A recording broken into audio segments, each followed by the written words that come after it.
How to do auto invest in Binance. Hi everyone, welcome back to our channel. Today in this following tutorial, I'll be showing you the ways to do auto investment in Binance. In order to do this procedure, first of all, you have to make sure that your account is verified. If not, then make sure to complete the verification. Only then you can begin with the procedure.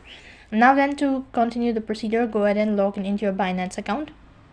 Once logged in, by default it's going to take you to the home page, and while you're on this page, tap the logo or the icon from the top right, and then on this interface you need to go ahead and select more services located right at the bottom, and on the search box type in auto invest.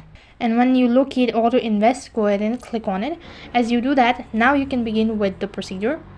So for that, go through all of these and click the next tab. Right on this page, you need to select the cryptocurrency you want and decide how much you want to invest and set the frequency. You can also choose to stick with a fixed investment amount and all that. Once the plan is set up, give it a final check and hit the confirm button, and Binance Auto Invest will take it from there, automatically placing or buy orders for your chosen crypto at chosen interval. So that is how you can do auto invest. That is all for this video.